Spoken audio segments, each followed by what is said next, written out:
Hello everyone, I am Robert Chaffer, the product manager of the Beneteau trawler range. Welcome to the Beneteau Academy presentation of the new Swift Trawler 48. The Swift Trawler 48 builds on the established Swift Trawler core values of seaworthiness, easy circulation, timeless design and practical extended time on board functionality and stowage space. The Swift Trawler 48 features a highly efficient and seaworthy semi-displacement hull form, allowing 9 knots displacement speed range of 600 nautical miles or 18 knots planing speed range of 280 nautical miles with a 10% fuel reserve, and a top speed of 21 or 25 knots depending on the specification of the Cummins 380 or 425 horsepower engines. As you will discover, the exterior space and interior layout have been fully optimized for extended living on board. Starting with the bathing platform, we have a usable space of 3.95 meters beam by 1.25 meter depth. The tender lift allowance is 350 kilograms. The bathing platform features fold-away dinghy chocks with pad eyes, with a substantial bathing ladder featuring swimming pool handles to the starboard side. Note, another clip-on bathing ladder can be located on the port side, allowing easy boating with the dinghy stowed on the platform. The port side features a wide twin stainless steel lift and lock gates to the cockpit. Note, there is no step between the bathing platform and the cockpit. On the starboard side, there is space to fit an electro-hydraulic transom mounted passerelle, which is accessed by removing the starboard backrest and base cushion. Here we have the aft cockpit area. On the port side end of the transom seat, we find the shore support locker, which can be optioned with power retract cable master. The locker also houses the shore water hookup. Adjacent to the port side gate, we find the transom shower and port side rope bench. Note the generous 40 centimeter cleats in this area with rubbing strakes and drinks holders. On the forward face is the emergency manual bilge pump. The handle is located on the back of the port side lazarette hatch. Under the transverse cockpit seat, we find the twin 10 kilogram butane gas bottle locker, which, if you specify electric cooking, becomes a useful storage locker. The port side flyby stairs feature a foot-operated release and lock system, allowing the stairs to be stowed against the patio door, optimizing the 7 square meters of cockpit space. Forward of the stairs is a triple section grey tint patio door, allowing a single access day door as well as double wide opening to the saloon. Just forward of the starboard side rope bench is a semi-recessed locker housing the control panels for the passerelle, tender lift and third station joystick. The overhead canopy features downlights, safety handrail and speakers. Overhead, note the perimeter storage channel for the aft cockpit cover, which rolls up and stows in this space. This clever design, along with the starboard side windjammer door, allows the cockpit space to be enjoyed whatever the weather. Behind the stainless steel framed slatted fashion plate, we have a PMMA door on starboard that blocks the wind into the aft cockpit area when swinging on anchor. A feature of Swift Trawlers is the asymmetric side deck widths, which are biased to the starboard side for easy circulation. The high bulwark and overhead canopy offer great security and protection in this area. Now, let's go forward and explore the side deck.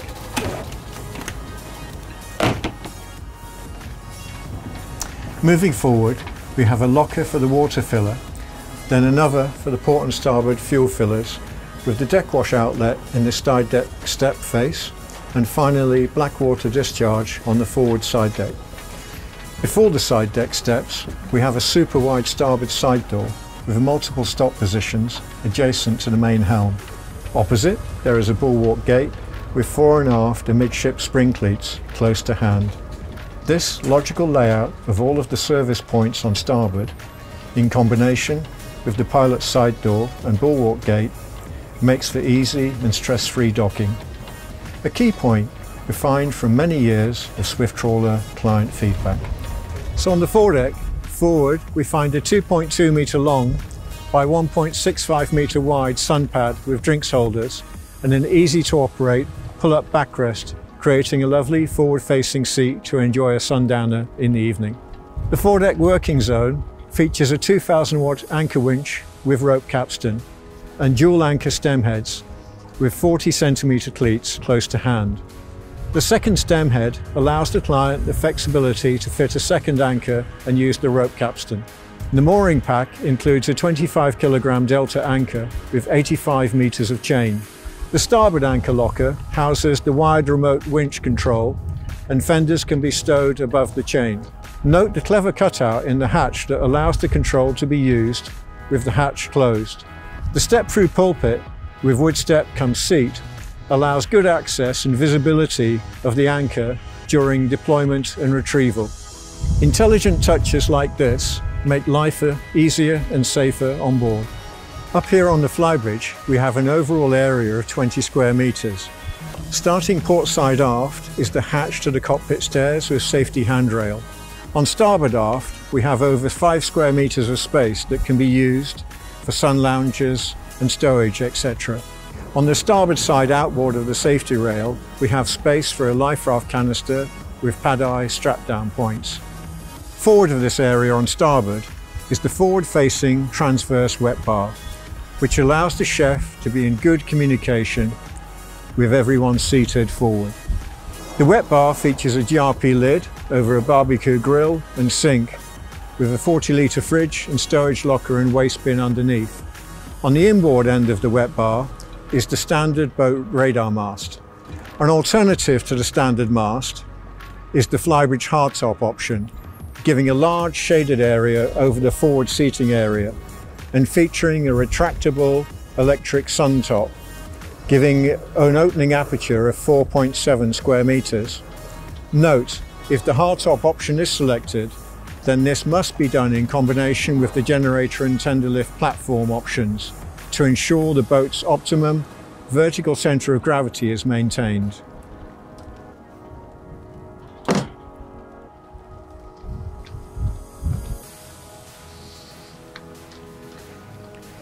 Forward of the wet bar, there is a generous opposing L-shaped seating area with a dining table that is 1.1 meters long by 1.2 meters wide when deployed, allowing up to 8 people around the table with the pilot seat rotated.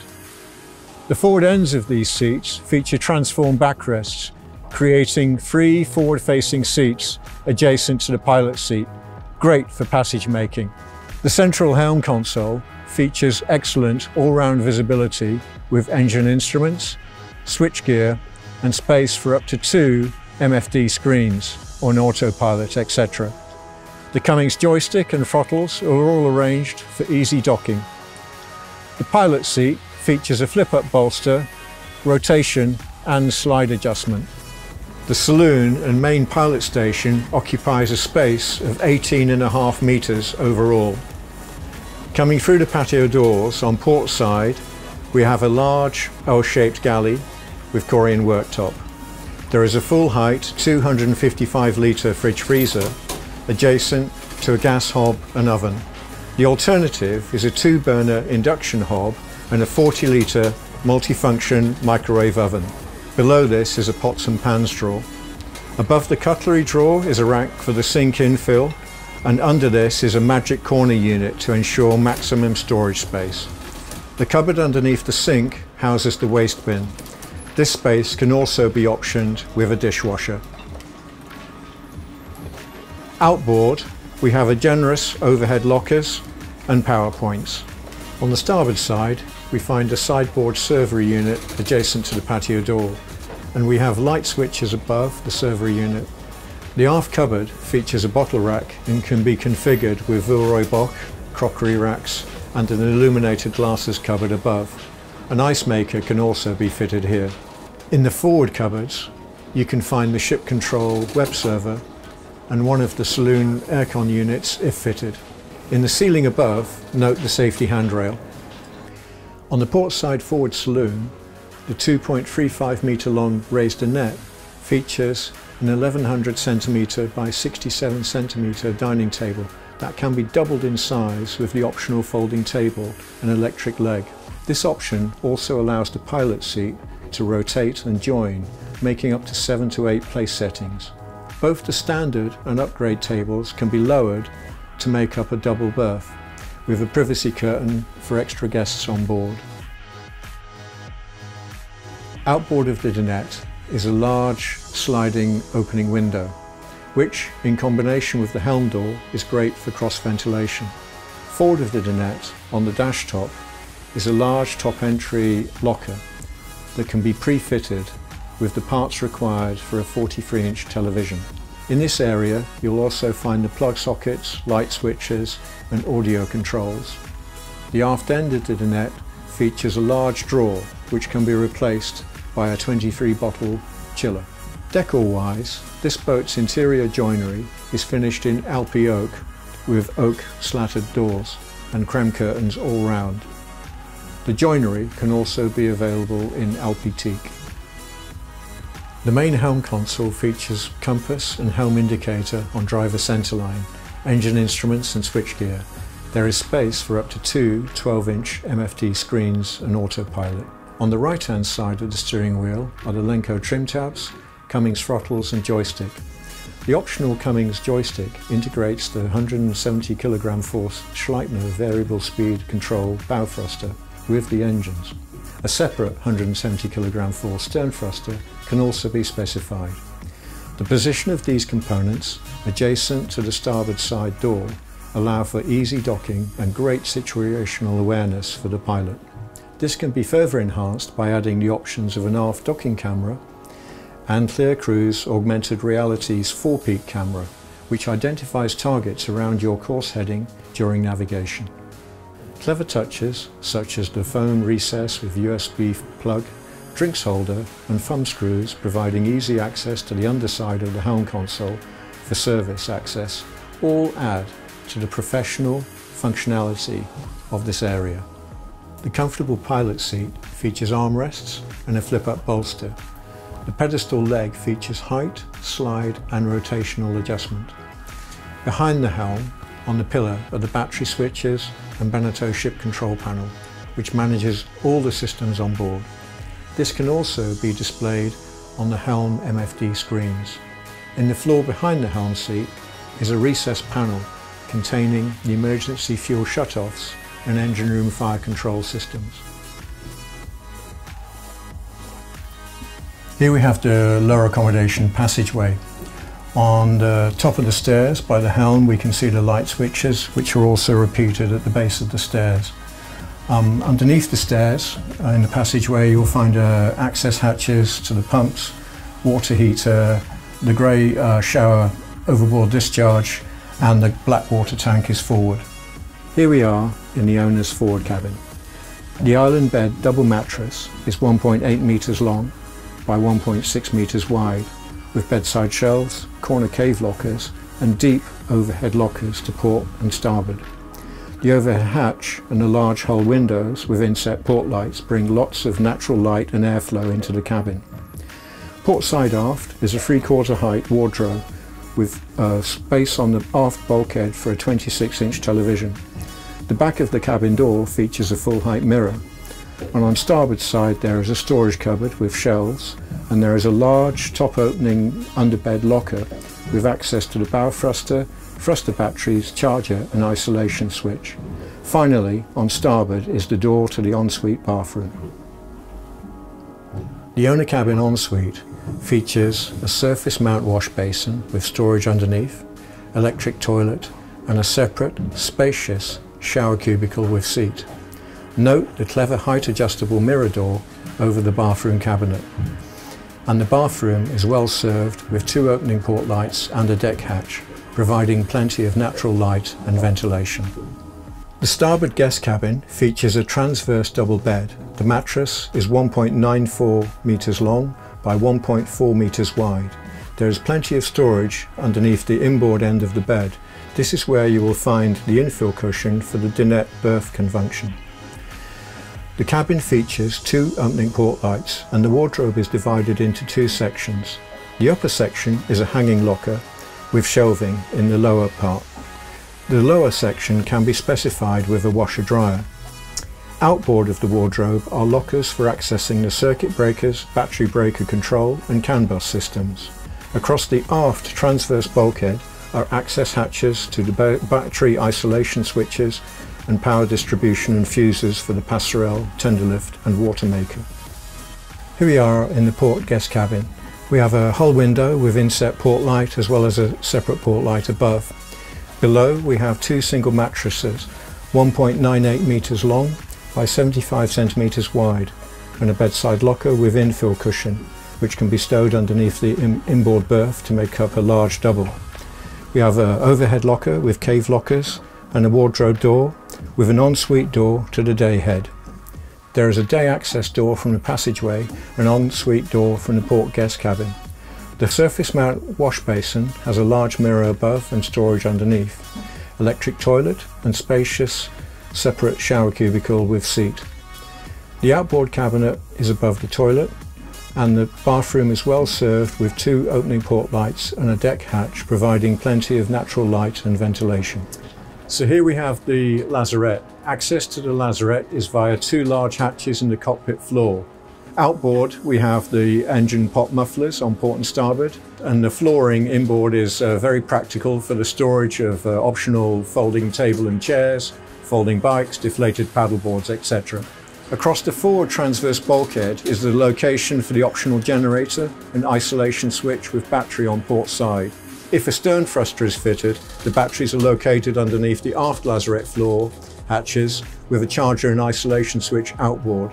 Across the transom rudder table is the hydraulic piston for the rudders and pump for the autopilot.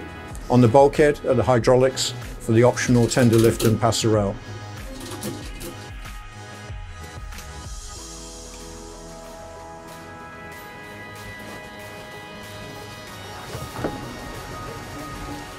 Here we have the engine room. The engine room is accessed from a large hatch in the galley floor, and the access ladder is demountable to create more space and access to the aft end.